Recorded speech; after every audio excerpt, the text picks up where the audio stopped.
Buenas noches, mis hermanos, buenas noches. Bienvenidos esta vez al programa Hablando en Fe. Vamos a estar en esta ocasión con una invitada muy especial. Nuestra hermana Laura estará con nosotros. Yo le pido que se presente en esta noche. Buenas noches a todos, mi nombre es Laura Irizarry, conozco al pastor ya hace un año, soy miembro de su iglesia y vengo hoy a compartir con ustedes, a sacar la información básicamente al pastor para que comparta todo el conocimiento que Dios le ha dado, así que espero que sea de provecho para todos los que nos escuchan. Amén, así mismo yo espero, ¿verdad? Y me encomiendo en las manos del Señor que las preguntas que ella tiene sean preguntas de relevancia, que muchos de ustedes se estén haciendo, preguntas que Dios me dé luz y guianza, ¿verdad? Para poder responderlas según su sabiduría. Y lo que no sepa, pues humildemente pues se lo encomendamos a Dios para seguir pidiéndole esa revelación. Tenemos por aquí también a mi perrita, Canela, que está por ahí, de vez en cuando si se asoman, pues ella es parte del podcast de Hablando en Fe. Vamos a comenzar sin más preámbulos con las preguntas. Queremos hacer una oración para pedirle a Dios sabiduría y guianza. Somos de los que creemos que toda la sabiduría, que toda la guianza proviene del Espíritu Santo, y yo creo que Él es el que nos ilumina para entender la Escritura. Esto es un libro que el que lo inspiró fue el Espíritu Santo realmente. Los hombres simplemente redactaron lo que el Espíritu Santo les inspiraba, y Él es el que nos da la revelación, nos da la interpretación correcta y el que nos guía a toda verdad y a toda justicia. Padre, en tus manos nos encomendamos en esta noche. Vamos a comenzar, Dios del cielo, con un programa de preguntas que necesitamos, Dios mío, que humildemente tú nos des sabiduría para poder responderla. Que cada pregunta sea de bendición para mis hermanos que escuchen este programa, y que tú, Señor Dios del cielo, sigas trabajando en hacer que nuestra fe siga creciendo, en promover la verdad, en promover tu justicia. Y sabemos que, como dice Isaías, el efecto de la justicia será la paz que tanto necesitamos. Por Cristo Jesús. Amén y amén. Amén. Vamos a empezar. Vamos al grano. Bueno, pastor, vamos a comenzar con ¿qué es la religión? ¿Qué es la religión? Bueno, obviamente podemos ver que van a haber muchísimas interpretaciones y muchísimas definiciones por ahí del término. La realidad es que Dios está más interesado en una relación con nosotros que en una religión.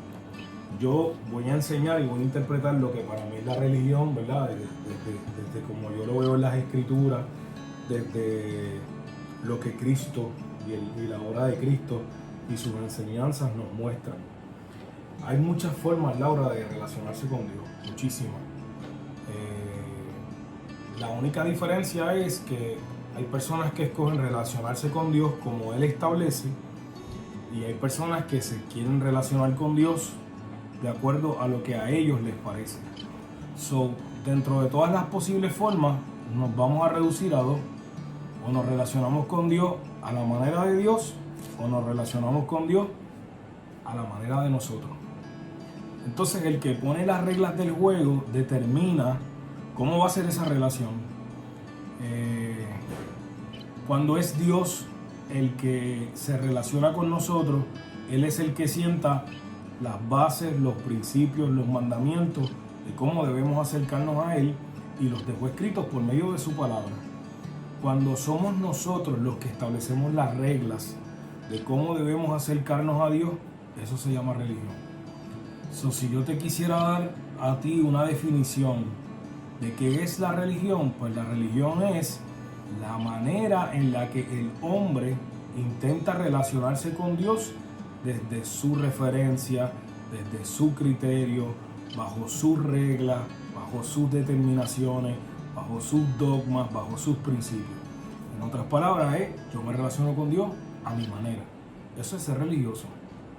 Cuando tú te relacionas con Dios a la manera de Dios, entonces ya no eres religioso, tienes una relación con un Dios vivo. ¿Ven la diferencia? La religión es un intento de relacionarme con Dios cuando el hombre establece la forma, las políticas y el estilo en que se va a relacionar con ese Dios. Cuando es Dios el que determina cómo, entonces se vuelve una relación, y es la que nosotros tratamos de fomentar, y esas instrucciones nos las dejó, y nosotros creemos que Él las estableció por medio de la palabra que fue inspirada por el Espíritu Santo. Te pregunto, ¿la Biblia habla sobre este concepto de la religión? Mira, a mí me llama mucho la atención el ministerio de Jesucristo. Cuando tú lees los evangelios, Laura, tú te vas a dar cuenta que en la parte espiritual, ¿verdad? Hablando del enemigo de las almas, el enemigo de los hombres, pues era Satanás, era el diablo, era los ángeles caídos, todas estas potestades y todos estos principados. Cristo los venció en un momento en la cruz del Calvario, y en el momento en que a los 3 días resucita, Colosenses establece que Él triunfó sobre todos ellos y los venció a potestades, principados. Él derrotó y destrozó al enemigo en 3 días. En 3 días. Ahora, 3 años ministrando y luchando contra los religiosos de su época. La guerra más fuerte que Cristo batalló en los días de su carne fue con la religión, fue con los hombres que habían instituido una manera propia, una manera totalmente enajenada, distinta de lo que Dios había establecido, de cómo relacionarse con Dios. A mí me llama mucho la atención que Dios le entregó a los hombres 10 mandamientos, específicamente a Moisés le entregó 10 mandamientos. Justamente después, un tiempo después, los días de Cristo, habían 600 leyes adicionales a esos 10 mandamientos. ¿Quién puso esas 600 leyes adicionales? Ven, siempre el hombre va a comenzar a meter la mano a la hora de relacionarnos con Dios para establecer, yo quiero que esto sea así, yo quiero determinar que esto sea así, y cuando es el hombre el que determina cómo nos debemos relacionar con Dios, ahí viene la religión. Y la religión nos desconecta del verdadero corazón de Dios, nos desconecta de esa relación que Él quiere tener con nosotros, nos desconecta de muchas maneras en las que Dios quiere manifestarse en nuestras vidas, como un padre, nosotros de ese espíritu de adopción, de haber sido hechos hijos de Dios. Y Cristo vino específicamente a mostrarnos cuán lejos la religión nos tenía del camino de Dios, al punto que las palabras tan drásticas que Cristo le decía a los religiosos, les decía hipócritas, les decía sepulcros blanqueados. En una ocasión Cristo fue tan radical que le dijo a unos religiosos: yo quiero que ustedes sepan que los publicanos, las prostitutas van delante de ustedes al cielo y ustedes van camino al infierno. O sea, wow. Cristo era bien radical, bien agresivo contra las personas que querían implementar un sistema religioso. Dios no está interesado en una religión. La palabra religión viene de religar y es intentar amarrar a Dios, pero desde las bases o desde los dogmas construidos por un hombre. Y precisamente ahí es que está el problema, mi amado hermano y Laura que me escucha. No podemos someter a Dios a nuestra voluntad. Claro. Y la religión eso es lo que hace, intenta que Dios se someta a los designios de nuestra voluntad. La realidad es que la relación con Dios está en establecer y en entender que nosotros tenemos que rendir nuestra voluntad a la de Él y que Él es el que determina las bases de cómo debemos relacionarnos con Él. Ahí es que está el verdadero encuentro. Claro. Pastor, ¿usted nos podría dar un ejemplo de cómo la religión dicta las bases de cómo nos relacionamos con Dios? Bueno, te pudiera dar mucho, pero el problema es que nos podemos meter específicamente en temas escabrosos de señalar una religión en particular, ¿verdad? Claro. Pero por ponerte un ejemplo, ¿verdad? Lo que pasa es que hay tantas religiones en el mundo, tantas y tantas y tantas. Por ejemplo, hay personas que dicen que todos los caminos conducen a Dios. Por ejemplo, ¿has escuchado eso? Sí, claro. Eso es un pensamiento humano. Todos los caminos conducen a Dios. No es cierto. También venía de esa mentalidad romana. Y la religión, la más fuerte, pues nace en Roma y nace con esa cultura y con ese la que gobierna, ¿verdad? Que intentó gobernar y de ser imperialista, pues nace bajo la cultura romana. Y había un dicho en ese entonces que decía que todos los caminos conducen a Roma, y las personas pues hablaban como que tú tenías libertad de escoger diferentes caminos para llegar a Dios. Claro. Por ponerte un ejemplo, cuando Dios es el que establece la relación con Él, Él dice y establece, hay un solo camino. No es que hay muchos caminos, es que para llegar a mí solamente hay un camino, y ese camino es Jesucristo. Amén. Nadie se puede acercar a Dios si no es a través de Jesucristo.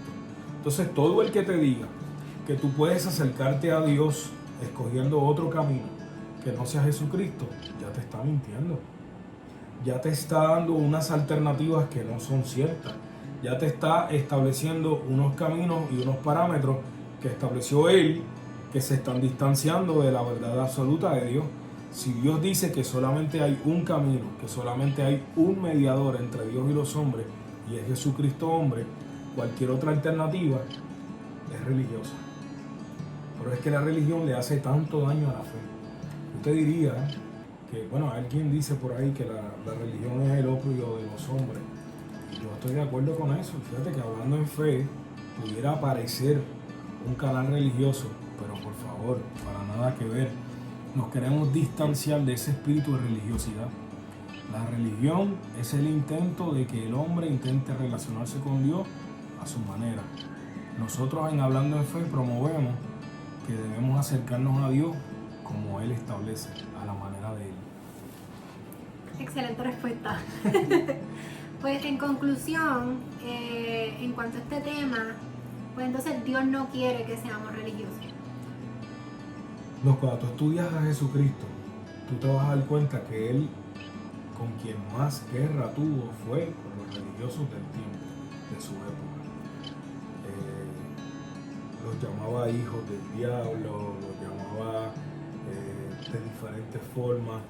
Todas las luchas, todos los contrastes que Cristo tenía en cuanto a su verdad, en cuanto a su prédica, todos iban en contra de la religión. Todos. De hecho, cuando tú estudias la parábola del samaritano, ¿la has escuchado? Claro. Dice que un hombre, un buen samaritano, ¿verdad? Un hombre fue asaltado, golpeado por ladrones y fue tirado, abandonado a la mitad del camino. Y te va mencionando de un hombre que era religioso, que pasando, ¿verdad?, por cerca de este hombre herido, lo vio, pero siguió de largo. Cuando Cristo establece que este hombre que era religioso lo ve y sigue de largo por una motivación. Y la motivación que tenía este hombre era la ley. La ley le impedía a este hombre tocar cosas que estuvieran muertas, acercarse a cosas inmundas. De alguna manera él podía comprometer su santidad según el parámetro establecido por los hombres. Sin embargo, dice que el samaritano fue movido a misericordia y se bajó. Y dice que sanó las heridas del hombre herido, que las ungió con aceite, con vino, y que lo montó en su caballo, en su mula, y que lo llevó hasta el hospital al mesonero, y que lo dejó allí e incluso pagó 2 denarios para que lo atendiesen. Y aunque esto tiene una implicación más espiritual, y realmente ese buen samaritano es Cristo, que fue el que hizo esto por nosotros, por la humanidad, nos está revelando el corazón del Padre. ¿Cómo es posible que una ley inventada por los hombres, establecida por los hombres, de que un alma que estaba en necesidad iba a contaminar a otro, no te detuviese ni te moviese a misericordia? Entonces, la misericordia está por encima de la misericordia, triunfa sobre la ley. Creo que hay un texto bíblico que lo dice, que la misericordia, sobre toda ley, triunfa la misericordia. Y así sucesivamente. Yo te pudiera dar muchos ejemplos donde hay religiones, por ejemplo, vamos a meternos un poquito en el tema. Hay religiones, por ejemplo, que van en contra de los principios de Dios. Por ejemplo, Dios establece que para que un hombre sea un hombre de Dios, sea pastor, y sea un obispo, y sea alguien que tenga la capacidad de poder guiar a otros en el camino de la fe, este hombre debe ser marido de una sola mujer. O sea, que dice que debe tener un hogar y que ese hogar debe estar en sujeción, debe estar en bendición. Pues cree que hay religiones que le prohíben a los hombres que van a guiar a otros en el camino de la fe, le prohíben casarse. Pero ¿por qué les prohíbe casarse a alguien que quiere encaminar a otro en el camino de la fe si la Biblia dice que es importante que sea hombre de una sola mujer? No es que sea un requisito de que esté casado, pero Dios, al contrario, si el plan de Dios es con las familias, pues tendría más autoridad una persona que está ejerciendo y dando ejemplo de cómo lleva una familia para guiar a otros en el camino. ¿Cómo un hombre entonces le va a prohibir a alguien que quiere guiar en la fe, que quiere guiar a otra persona en el caminar de la fe, casarse? Eso es religioso, eso es un invento humano. Claro. Por ponerte un ejemplo, como muchos otros, te puedo dar 99. Un poquito más. Me gusta ese número. El que entendió, entendió. Sí, exacto. Entonces, moviéndonos a otro tema. ¿Por qué hay tantas personas desilusionadas o incrédulas de Dios? Bueno, primero se profetizó este tiempo. Se profetizó un tiempo donde las personas iban a apostatar de la fe. La apostasía marca el tiempo en el que estamos viviendo y la cercanía que estamos de las promesas y de los cumplimientos de lo que Dios nos ha prometido a nosotros como iglesia, nuestra esperanza de la salvación. ¿Qué ocurre mucho con la vida del cristiano que se desilusiona con Dios en muchas ocasiones? Laura, puede ser que en muchas ocasiones hemos vendido una falsa esperanza. Por ejemplo, hay veces que la promoción del Evangelio ha sido ven al camino del Señor y Dios te va a resolver todos tus problemas. Vas a tener la vida resuelta, si no estás casada vas a conseguir al hombre perfecto, si no tienes carro Dios te va a proveer por un carro, si no tienes casa Dios te va a proveer para casa, si no tienes trabajo Dios te va a bendecir materialmente, económicamente, y vendemos a un Dios aladino que está al favor de cumplir nuestros deseos, nuestros caprichos y nuestros sueños. Entonces estas personas entran con la motivación de que voy a buscarle a Dios para que todos mis sueños se cumplan.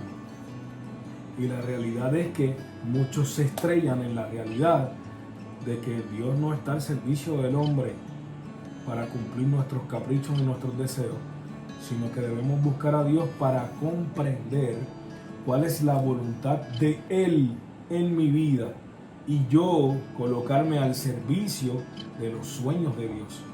Cuando los sueños míos no sé una palabra moderna, pero medio inventada, se linkean, ¿verdad? Por así decirlo, se enlazan. Cuando los sueños de Dios se enlazan, se encuentran, se besan con los sueños de Dios, entonces vamos a ver que el cumplimiento de nuestros sueños tiene una alta probabilidad profética, porque Dios no es hombre para mentir, ni hijo de hombre para arrepentirse. Y la Biblia dice, deleítate a sí mismo en Jehová, y Él cumplirá las peticiones de tu corazón. Pero cuando te deleitas en el Señor, y cuando te deleitas en el Señor, tú alineas tus deseos con los deseos de Dios. ¿Ves? ¿Qué pasa si de momento yo comienzo a promover que cuando tú te acerques a Dios, todos tus sueños se van a cumplir? Te vas a dar cuenta que no van a empezar a cumplirse. Y ahí empieza un proceso de desilusión. Un proceso de que tú te sientes como que, wow, esto es un fraude, nada de lo que yo quería pasaba. Bueno, pero primero, alineaste lo que tú querías con lo que Dios quiere. Claro. ¿Ves? Claro. Hay que poner a Dios en su sitio, siempre. Ese es uno de ellos. Otro de ellos, por ejemplo, muchos cristianos comienzan a orar y a pedir cosas por las cuales no están preparados para manejarlas o para tenerlas. Y tenemos que empezar a ver a Dios como un padre, Laura. Por ejemplo, yo soy padre de 3 varones y tengo 3 varones en diferentes etapas. Si uno de mis hijos, el mayor, tiene 14 años, me pide una laptop para hacer un trabajo de la escuela, pues probablemente yo se la busque y le diga, toma, usa la mía y si necesitas ayuda me dejas saber. Si el del medio me pide la laptop para hacer lo mismo, yo probablemente se la dé y le diga, vente, vamos a hacerlo juntos. Y voy a ver qué necesita para asegurarme de que la puedas manejar y que la estés haciendo bien. O sea, en otras palabras, bajo supervisión. Pero si me la pide Cristian, que tiene 3 añitos, que es el más chiquitito, yo voy a decir, ¿para qué tú quieres la laptop? Ah, papi, para jugar con ella. Entonces le voy a decir, no, tú no tienes la facultad ni la capacidad para manejar lo que me estás pidiendo. Entonces él tendría que trabajar en su capacidad y en su madurez para que su capacidad y su madurez lo preparen para recibir lo que está pidiendo. Voy a poner un ejemplo bíblico, ¿te parece bien? Claro. Vamos a la Biblia, porque a eso venimos a hablarle fe, amén. Espero que la estén pasando bien. Pues mira, a mí me llama la atención una parábola, nuevamente con la parábola de Jesucristo, que habla acerca de que el reino de los cielos es semejante a un hombre que llegó, un hombre acaudalado, una persona con muchos recursos, y él llega y agarra a 3 mayordomos, 3 administradores, y comienza a repartirle unos talentos. Esos talentos son equivalentes a dinero, a capital, ¿ok? El capital es de él, y él los empieza a repartir para que lo administren y hagan negocio. Claro. El detalle es que en la parábola Laura dice que este hombre rico comienza a repartir los talentos de acuerdo a la capacidad de cada uno de ellos de administrar. Eso a mí me voló la cabeza. Porque Dios entonces responsablemente no te va a dar algo que tú no estás listo para administrarlo. Y ahí hay que saber orar. Porque entonces la oración tiene que cambiar. Ya no voy a orar para decirle a Dios, por ejemplo, dame $1 millón, dame $1 millón, dame $1 millón. Dios me va a preguntar, bueno, tienes $10 en la cuenta, ¿cómo los estás administrando? Si yo no tengo la capacidad para administrar $10, ¿tú te crees que por más oración que yo haga, por más ayuno que yo haga, para que Dios haga un milagro y me entregue $1 millón, si no tengo la capacidad para administrarlo, no la voy a recibir? Entonces nuestra oración tiene que empezar a cambiar, o de lo contrario, nos vamos a desilusionar, vamos a comenzar a pensar que la oración no tiene poder, y la oración no necesariamente, aunque Dios nos da permiso de pedir, pero deberíamos pedir con corrección, deberíamos pedir con la guianza del Espíritu Santo. De hecho, hay un versículo que lo establece. Dice que el Espíritu Santo nos guía en nuestra oración porque nosotros pedimos como no nos conviene. Y que Él es el que guía nuestra oración para que entonces nosotros podamos pedir como si nos conviene. ¿Cómo nos conviene orar? En vez de orar por un esposo o por una pareja, debemos orar porque Dios nos dé la capacidad de alcanzar a ser mejores en la relación y de que una relación sea digna de llevarla hasta el pacto del matrimonio. Otro ejemplo, en vez de orar para que Dios me aumente los bienes financieros, tengo que orar para que Dios aumente mi capacidad de administrarlo, mi capacidad de invertir, de ahorrar, de hacer negocio. Entonces, todo el tiempo nuestra oración debe ser a la madurez, a la preparación, porque las bendiciones de Dios nosotros tenemos que ver más con ellas que el mismo Dios en muchas ocasiones. La Biblia dice que ya nosotros fuimos benditos por Dios, pero muchas veces nosotros no nos disponemos a la preparación de esas bendiciones, y pues si no estamos listos no las recibimos, y ahí vienen las frustraciones, vienen las desilusiones, vienen los porqués. Otro de los aspectos es que la gente no hace muchas veces la relación entre decisión y consecuencia. Importante. A veces queremos vivir vidas pensando que Dios es el responsable de todo, vivimos desempoderadamente pensando que el destino, que es la voluntad de Dios, y no nos damos cuenta que Dios estableció en este mundo que nosotros tenemos un libre albedrío, y que ese libre albedrío es para tomar decisiones, y que nuestras decisiones tienen consecuencias. Entonces a veces vivimos el resultado de las consecuencias de nuestras decisiones y se las queremos achacar al destino de Dios, a los propósitos de Dios, y eso frustra a mucha gente. ¿Okay? Te pudiera dar un sinnúmero de otros aspectos que pueden provocar esa desilusión, pero si los voy a resumir todo, es una falta de conocimiento de Dios.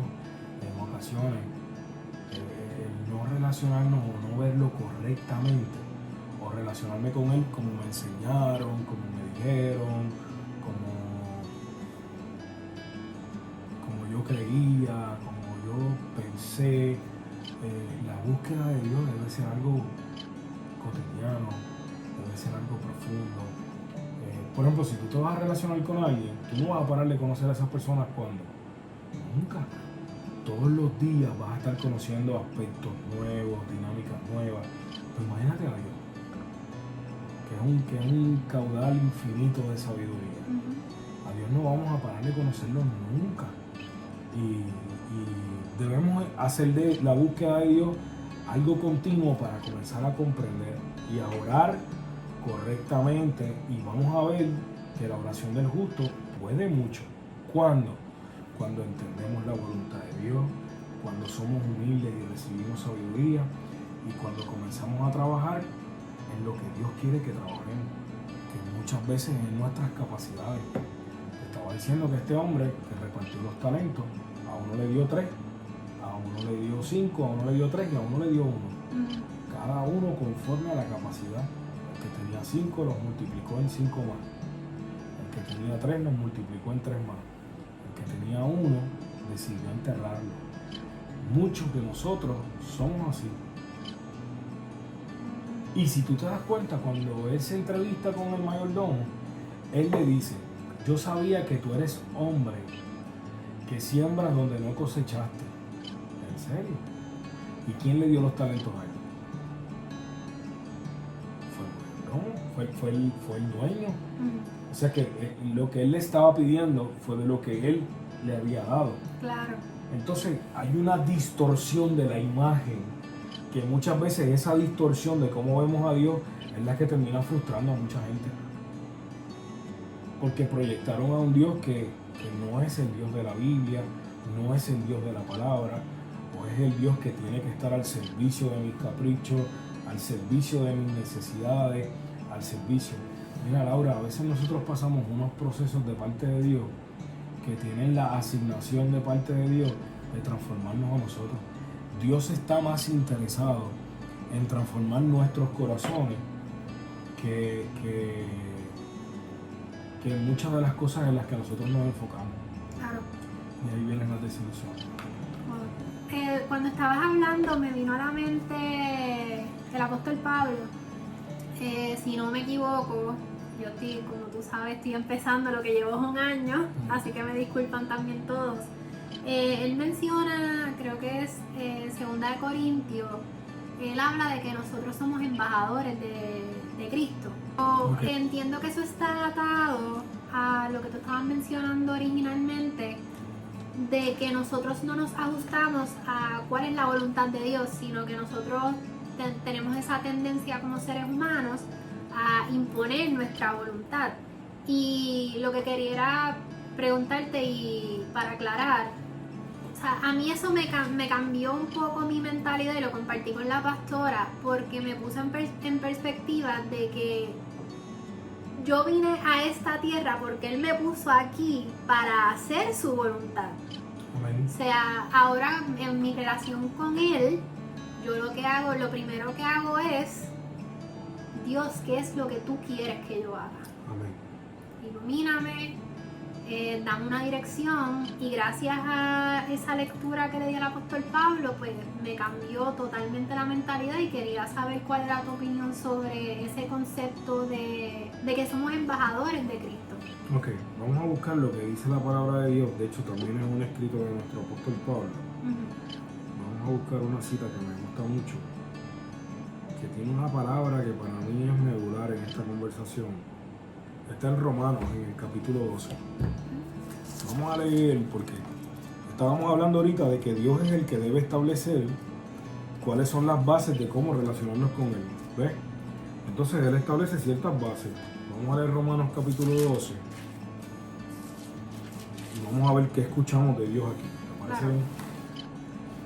Dice el apóstol Pablo, inspirado por el Espíritu Santo: así que, hermanos, les ruego por las misericordias de Dios que presentéis vuestros cuerpos en sacrificio vivo, santo, agradable a Dios, que es vuestro culto racional. Primera regla. Dios dice, si tú me quieres buscar, si tú quieres encontrarme, tienes que presentar tu cuerpo en un culto. Fíjate que hoy en día estamos viviendo en un tiempo donde la gente se está cuestionando, pero ¿por qué para yo buscar a Dios tengo que ir a la iglesia? Si Dios está en todas partes. Yo puedo encontrar más a Dios en el yunque, en la playa, en la naturaleza. Yo puedo encontrar a Dios en un montón de lugares. Claro, los lugares que tú determinas, los que a ti te gustan, los que te hacen sentir bien, pero no lo que dice la Biblia, no lo que como Dios establece. Y Dios establece, así que, hermanos, les ruego por la misericordia de Dios que presentes tu cuerpo en un sacrificio vivo, santo. Eso es lo que le agrada a Dios. Entonces, si yo quiero agradar a Dios le gusta que lo visiten en su casa. ¿Cuál es la casa de Dios? La iglesia. Nosotros tenemos que pertenecer al cuerpo de Cristo, Laura.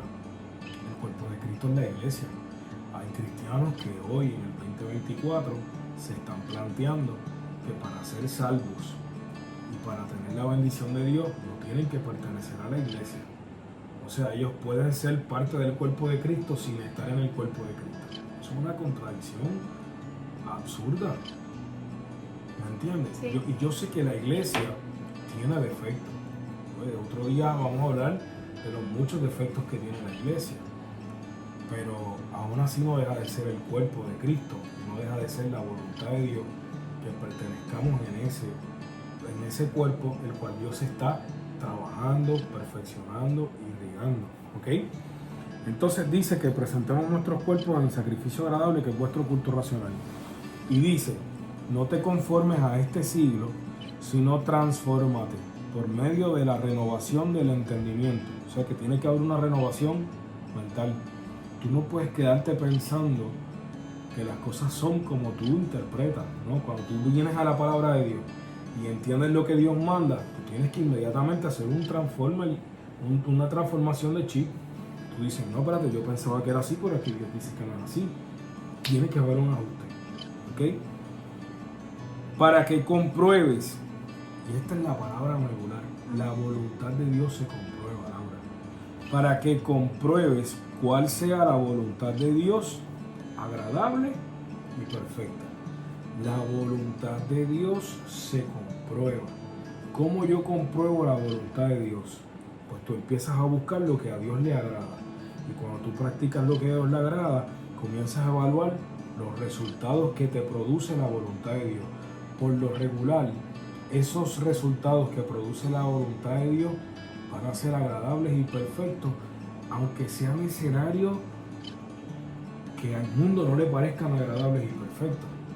Porque no es que sean agradables y perfectos para la voluntad humana, sino para el propósito de Dios. Por ejemplo, a Dios le pareció que una de las asignaciones del evangelista Esteban era convertirlo en un mártir. Y yo te garantizo que en el momento en que Esteban estaba siendo martirizado, él no iba a sentir que aquellas pedradas eran agradables y eran perfectas. Pero cuando él estaba completando la misión que Dios le entregó y estaba dando el testimonio, él dijo, y miró los ojos al cielo y dijo, veo al Hijo de Dios sentado a la diestra del Padre. En ese momento ese hombre sabía que estaba muriendo por la voluntad de Dios. Y no hay mayor sensación de felicidad que tú cumplir lo que Dios estableció que tú vinieras a cumplir. En ese momento ese hombre, aunque estaba siendo apedreado, yo estoy seguro que él estaba en una plenitud impresionante. Wow. ¿Me entiendes? Sí. Próxima hora.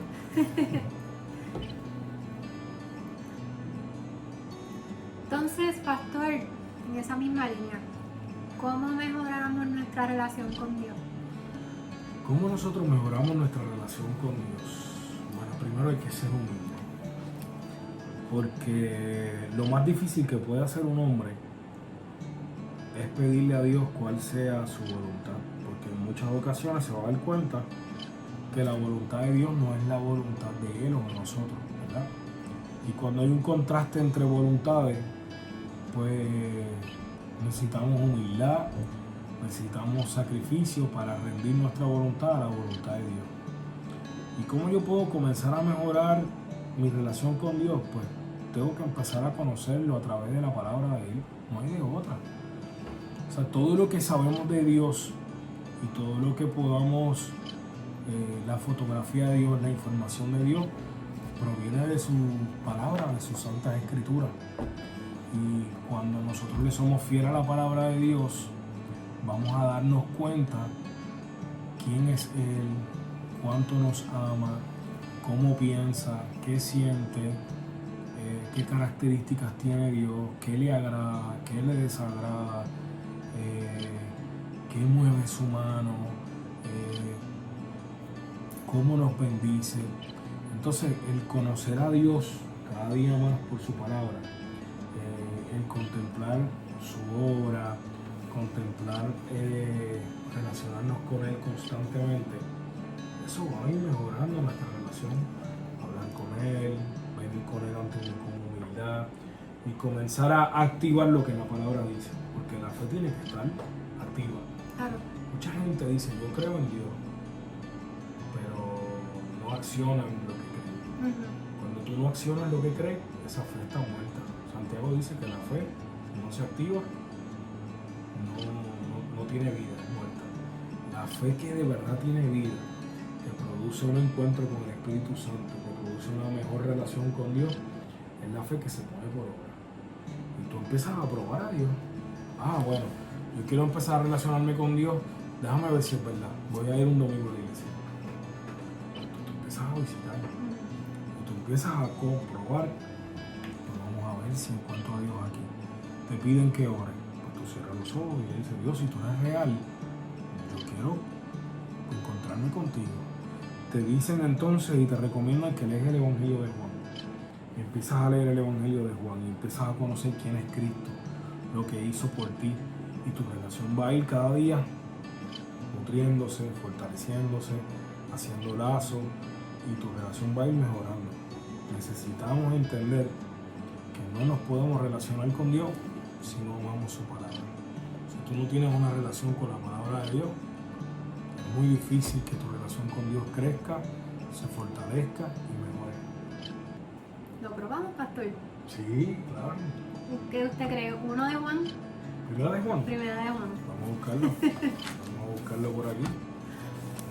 En el principio Él era el Verbo, y el Verbo era con Dios, y el Verbo era Dios. Este era en el principio con Dios.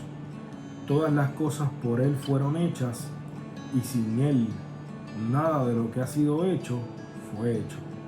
En Él estaba la vida, y la vida era la luz de los hombres. La luz en las tinieblas resplandece, y las tinieblas no prevalecieron contra ella. Fíjate que en estos primeros 5 capítulos nos está hablando de que en el principio, antes de todas las cosas, era Dios. Y Dios utilizaba el verbo para crear todas las cosas. Nosotros sabemos que el verbo de Dios es Cristo. Por tanto, esto se complementa con lo que dice Colosenses capítulo 1, que Cristo es la imagen del Dios invisible, el primogénito de toda la creación, porque por Él fueron hechas todas las cosas. Entonces Cristo es el creador de todas las cosas. Y a mí me llama la atención que ¿quién es el que establece las reglas del juego? El creador. El que lo crea. El que lo crea es el que establece cómo deben ser las cosas. Pues nosotros, siendo criaturas, si queremos establecer cómo es que Creador se va a relacionar con nosotros, las criaturas, pues somos muy prepotentes, Claro. somos muy altivos y eso denota muchísimo orgullo en nuestro corazón. Para acercarse a Dios necesitamos una gran dosis de humildad. Para tener sabiduría necesitamos sabiduría. Cuando tú crees que te lo sabes todo, ¿quién te puede enseñar? Nadie. Solamente aprende el que tiene la capacidad o se hace capaz de aprender hasta de un niño. Amén. Amén. ¿Qué otra pregunta tienes por ahí? Encontré, antes de continuar, encontré el versículo de 2 de Corintios que te había mencionado. Segunda de Corintios. Segunda de Corintios 6:20. 6:20. Así que somos embajadores de Cristo.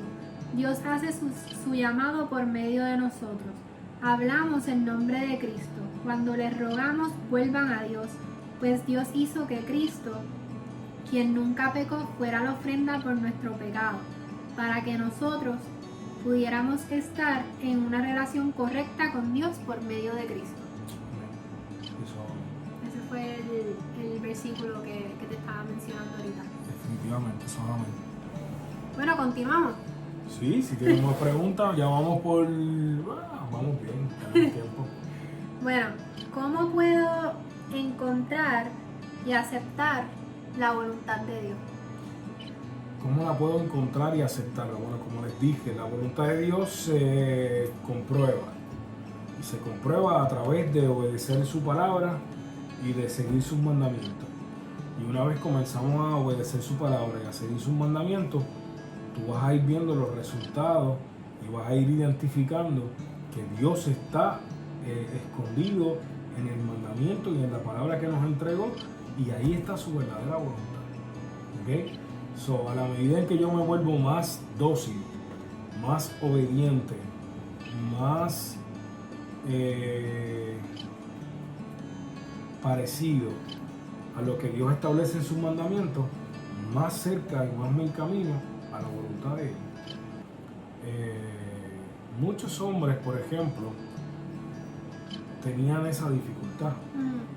Se acercaban a Jesús y cuando querían seguir el camino de Jesús, inmediatamente sabían que tenían que dejar algo, tenían que hacer morir algunas cosas, tenían que hacer un contraste entre sus negocios, su riqueza, dejarlo todo para seguir a Cristo, y eso se los impedía, ¿verdad? En esta ocasión me gustaría recalcar que seguir a Cristo cuesta. Seguir a Cristo cuesta. No es tal cosa como de que este evangelio, la realidad es que el evangelio no es para personas que no están dispuestas a renunciar a lo que Dios establece que debemos renunciar para poder seguirle, ¿verdad? Y ese es uno de los problemas que está teniendo la iglesia hoy en día para comenzar a vivir la voluntad de Dios y comenzar a experimentar los nuevos niveles de Dios, la nueva bendición de Dios, la voluntad de Dios manifiesta en sus vidas con cumplimientos proféticos, porque no estamos dispuestos a hacer las cosas a la manera de Dios y a pagar los precios de renunciar a aquellas cosas que Dios establece que debemos renunciar. Se está dejando de predicar el costo de seguir a Cristo.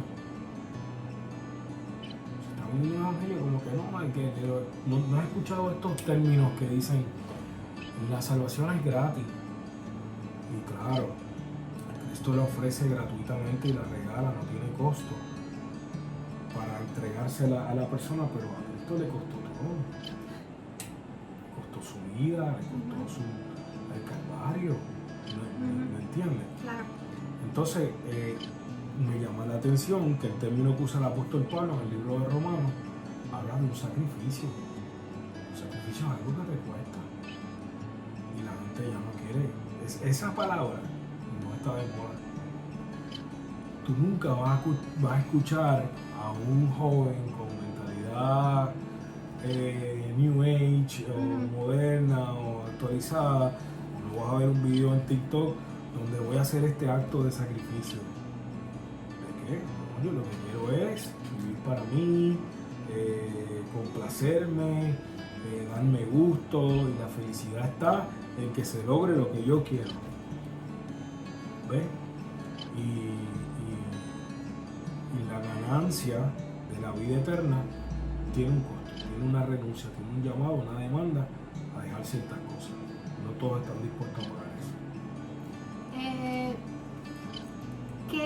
¿Qué nosotros como cristianos tenemos que sacrificar para seguir a Cristo? Bueno, primero que todo, no estamos encajando bien en el nuevo modelo progresista, para empezar por ahí. Antes ser cristiano, pues estaba cool, era algo como que bueno, se respetaba. Ahora las personas cuando te piensan que tú eres cristiano, pero algunos se preocupan, te dicen, ¿qué te pasó? Como si fuera un demotion, como si nosotros los creyentes tuviésemos menos inteligencia o menos capacidad cognitiva. No es tan bien visto. Empezamos por ahí con una mancha de reputación, ¿ves? Dentro de las cosas a las que tenemos que renunciar. Tú pierdes cierto aceptación, es la palabra, esa es la que estaba buscando.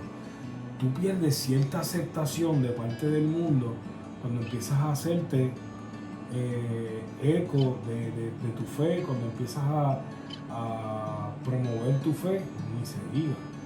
Te pueden tomar como una persona retrógrada, sí, como una persona, una mente conservadora. Y le iba a decir, pero... Una mente conservadora, poco progresista. Eso es entre muchas de las cosas a las que debemos renunciar.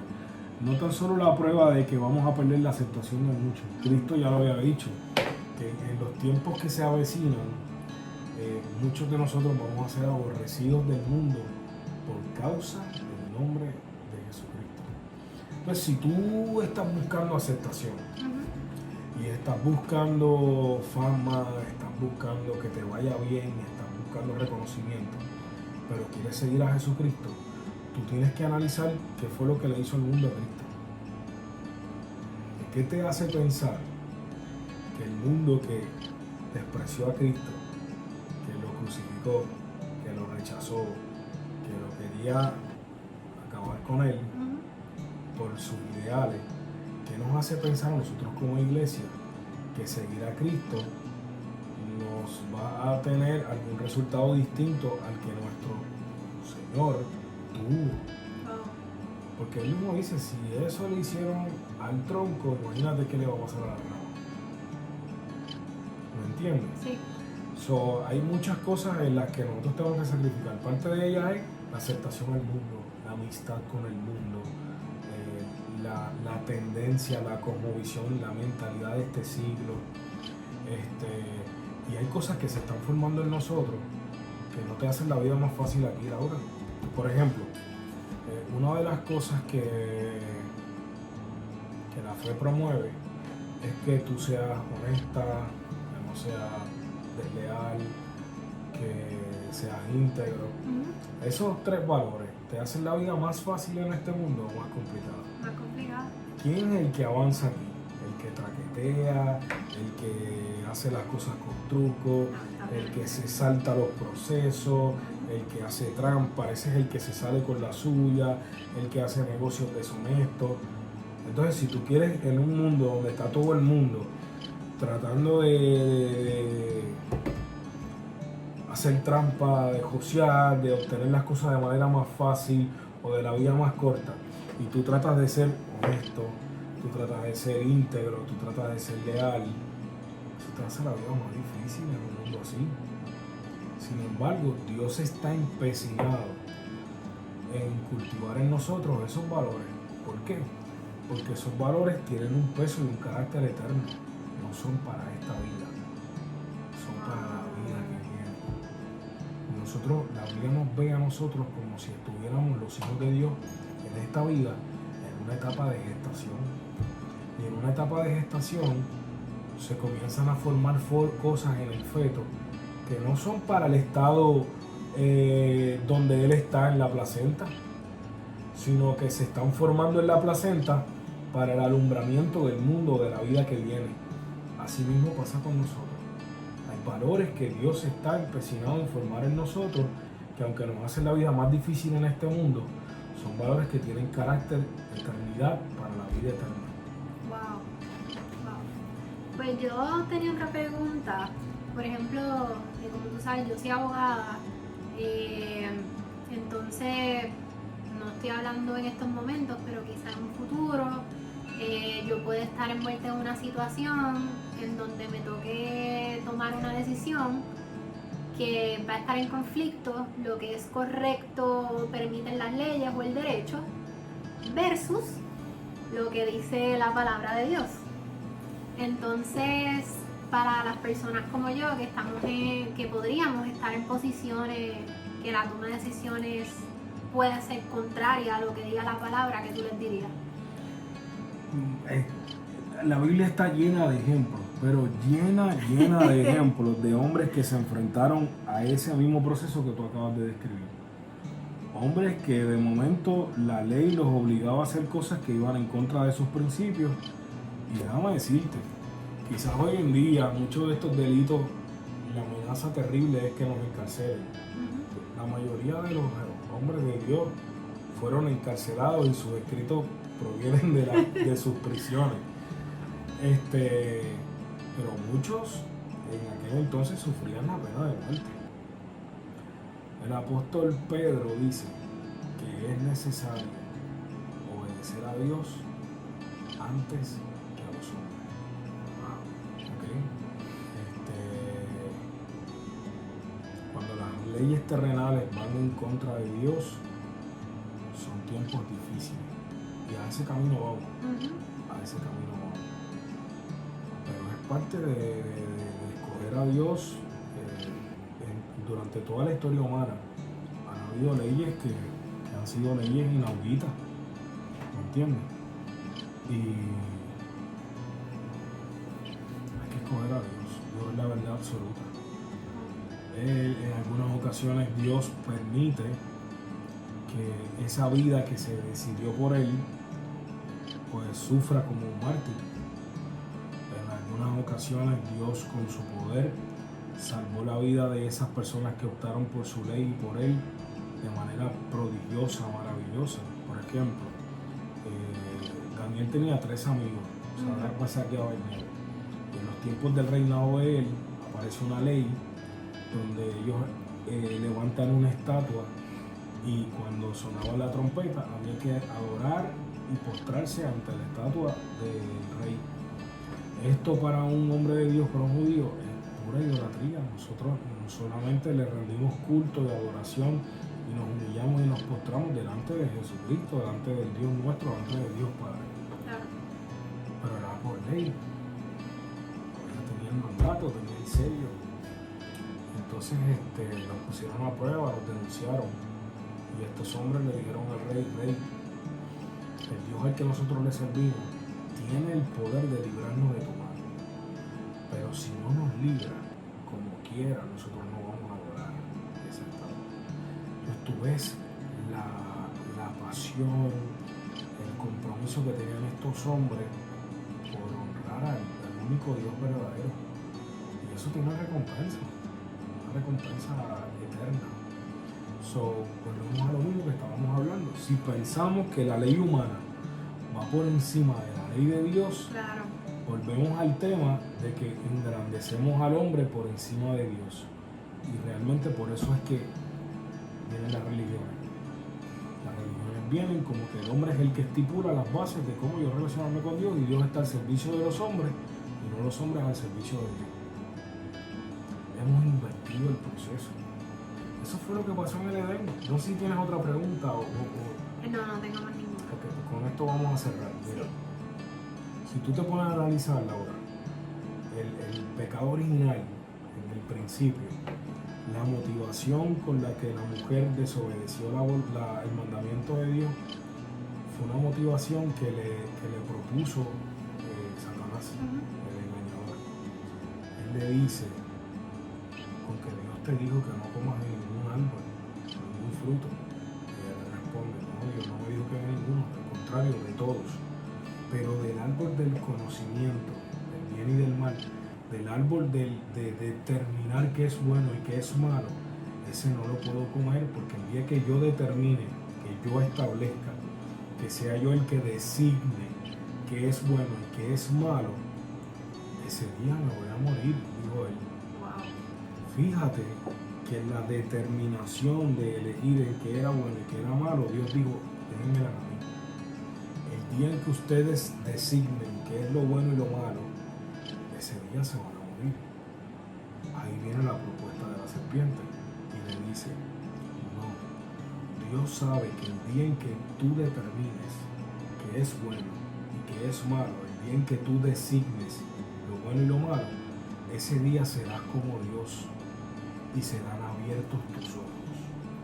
Serán abiertos vuestros ojos. ¿Sabes qué pasó? Todo lo contrario a lo que la serpiente dijo. Pero la motivación del hombre fue que yo puedo ser como Dios. Ser como Dios es el móvil de ese crimen. ¿Entiendes el móvil? Si tú entiendes el móvil del crimen, resuelves completamente el enigma que nos presenta el jardín del Edén. El móvil del crimen es que el hombre no escatimó su posición de hombre y quiso usurpar la posición de Dios, que fue el mismo móvil que hubo en el corazón de la serpiente, que no quiso escatimar su posición de ser el querubín protector y quiso ser semejante a Dios. Ese es el virus del pecado.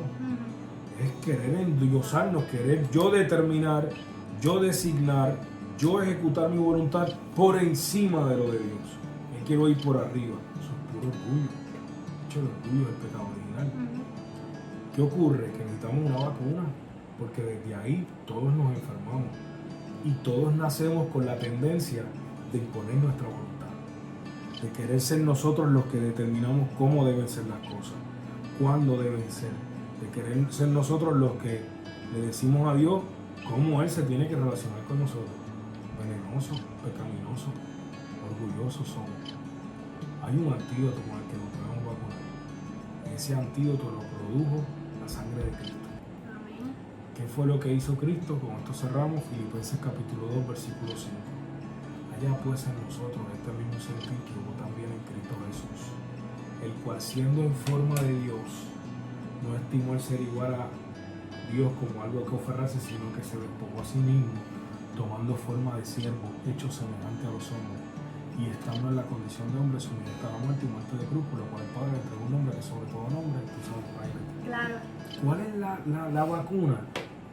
Que Dios siendo Dios dijo, yo aunque yo esté en la posición de Dios, por cuanto los hombres participaron de carne y sangre, yo también voy a participar de lo mismo. Padre, prepara mi cuerpo. Se bajó del cielo y tomó forma de hombre y entregó su vida por nosotros y nos redimió, nos compró con su sangre. Ahora bien, Él invirtió el proceso. Nosotros siendo hombres queríamos ser Dios. Él siendo Dios se hizo hombre. Nos restauró por completo.